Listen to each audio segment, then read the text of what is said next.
Hello to everybody everywhere. And the Brotherhood of Gaming has noted that Five Nights at Freddy's 4 is called the final chapter. I have to agree with him. Scott probably has the rest of the series planned out in his head. Anyway, today I will be reviewing what is considered to be the best of the Star Wars movies, The Empire Strikes Back. Very creative title, by the way. Oh man, this chair is very going everywhere. I wonder what's the problem with it. Uh-oh, the phone's ringing. Oh no, Mario Brothers Plumbing. What? You have a plumbing problem? Alright then. We don't need to bring a plunger, you already have one provided. Alright then. We'll be there. Goodbye.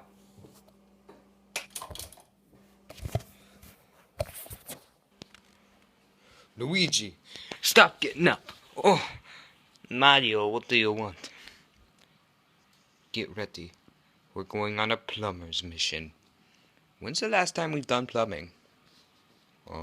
That's not important. Come on, let's go.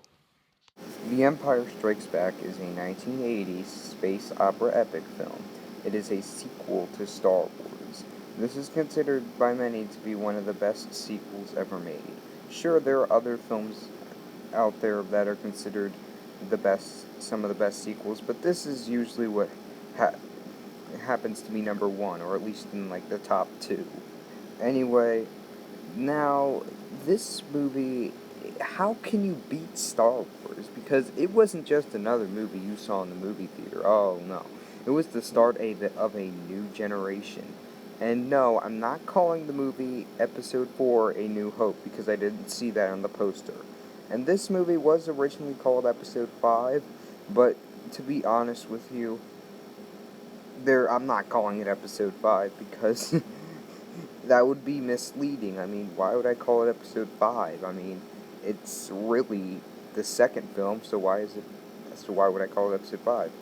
It's the fifth in the timeline, but it's still the second film. Anyway, enough of that. This movie, is it really better than Star Wars? Well, this time I will hope that I have improved my reviewing skills enough to make a better review than my original Star Wars review. So, let's take a look at The Empire Strikes Back. So, are you all ready? Yes. Do you mind if I bring someone? Who are you bringing? Someone really, really special that really wants to go. Okay, who is it? Hey, Mario! Oh no.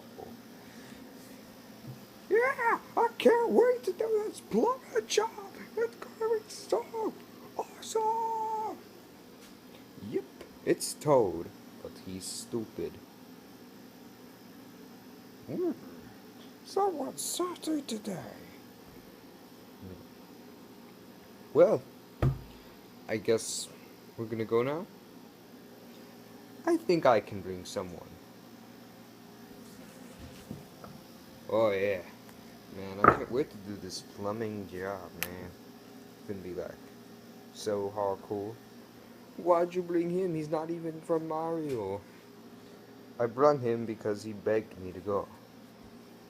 Where's your hat? Don't you wear a hat? You see, I just realized how nice my hair is. You know how nice it is. Those ladies you come in and be like, man, this hair is really nice. And I'm like, yeah, this hair is really nice. So I just had to, throw that stupid thing out. Really? You threw it out? No, I didn't throw it out. I still have it, but I don't use it anymore. You know what? Fine. Let's, take care of this plumbing job. The story of The Empire Strikes Back goes as follows.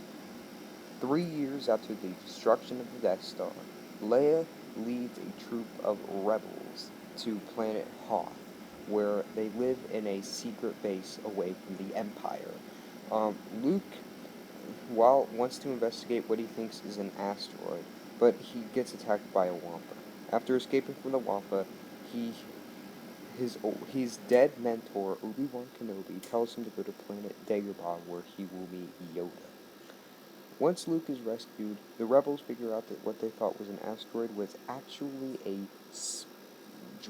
probe droid. which will alert the Empire of where the rebels are.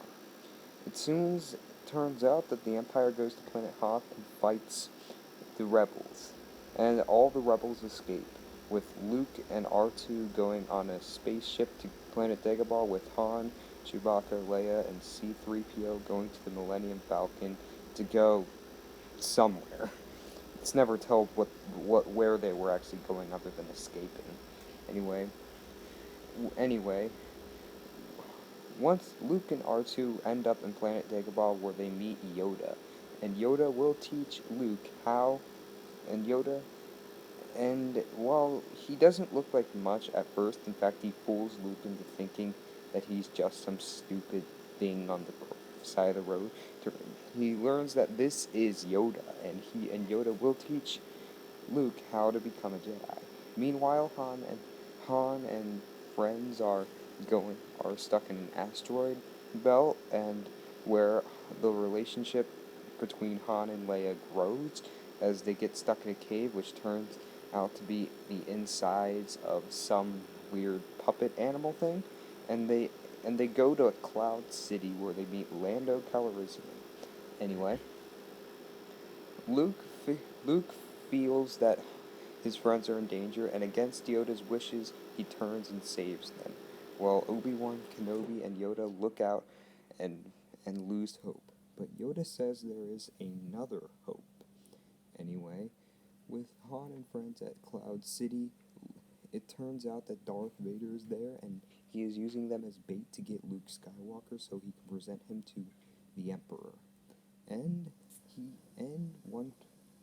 After that, he tortures Han and eventually freezes him in carbonite, and uses this as a trap to lure Luke to, I guess, freeze him. Once Luke arrives, he has a duel with Darth Vader, and Darth Vader reveals the truth about Luke's father. Anyway, after Luke sacrifices himself, knowing that there is absolutely no way he can survive if the rebels want to live on, he falls off.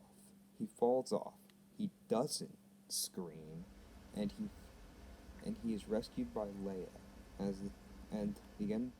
And the movie ends with Luke, Leia, R2-D2, and C-3PO looking out in the distance as Lando and Chewbacca go to planet Tatooine to save Han. Something to love about this movie is that the story is quite darker in tone when compared to Star Wars. In fact, the movie ends on a cliffhanger. There's no clear ending. The Empire is as strong as ever. We don't know what Yoda means by another hope. Han Solo is trapped in carbonite, and we don't even know if Vader's truly Luke's father. But that's the entire strength of the film. It's written so well, and it's just an absolute genius. Like Luke's training, Han getting frozen in carbonite, and even the ending is so strong, and it's just so emotional.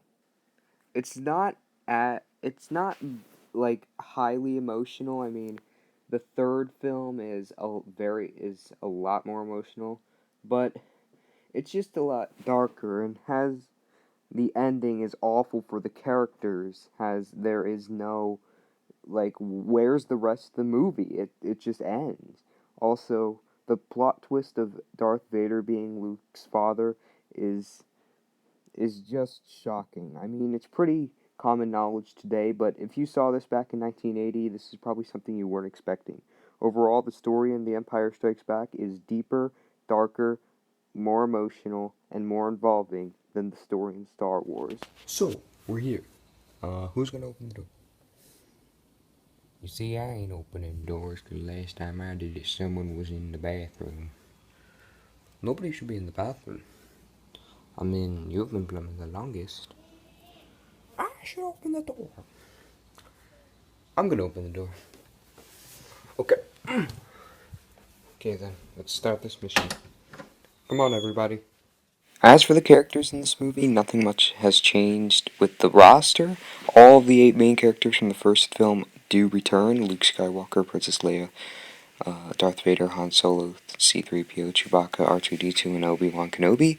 Obi-Wan Kenobi gets significantly less screen time as he is a spirit and he's dead. And he appears when Luke is, like, not feeling well, when he is stranded in Hoth, and he appears on Dagobah with Yoda, but that's pretty much it. But he's there to instruct Luke and warn him about the bad bad things about the Darth side.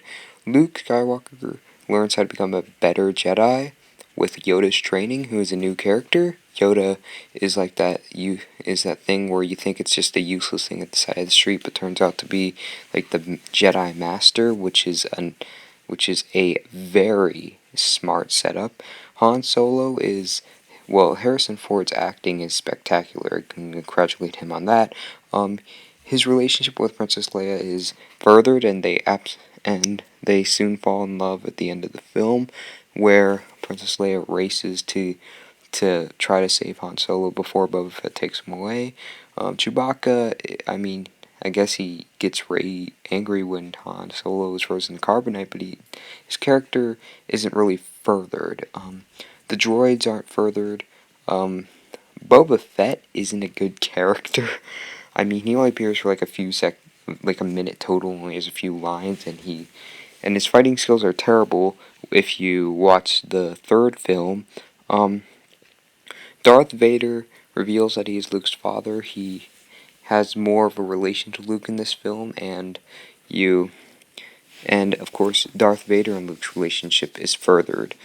Palpatine only makes a cameo, but he is very threatening. Not in his special edition appearance though, as he is like most of him is covered, and he just wants Luke, and that's just really threatening, menacing, because what's gonna happen to Luke? I mean, is he gonna die? Lando lives in Cloud City, and he used to be friends with Han. He made a deal with Darth Vader, and it leads him or his friends to hate him. So, yeah, that's that. Overall, he's a really nice character. And as the roster goes, this is a very strong roster. Sadly, Boba Fett really isn't a good character, but all the rest very are very well written. So, yeah, moving on. Okay, you all in there? Yeah, we're in here. Okay, let's start this. Okay, now let's get this going. Are you serious? That's just a sheet of toilet paper. Oh. Well, everyone needs toilet paper out of the toilet. Yeah, it is true, but you shouldn't call that for a plumbing job. Oh my god. Overall, The Empire Strikes Back is the best Star Wars film, and it definitely deserves its rating of 100%. This rating, movies usually do not get a rating this high, but when they do, they're definitely doing something right. Anyway, goodbye, everybody. Stay tuned for next review, which will be Return of the Jedi. Goodbye. Well, that was a very stupid plumbing mission. Much agreed, bro. But hey, everyone needs toilet paper out of their toilets. Yeah, but you can just flush down the toilet. Well, that's it. I'm out of here.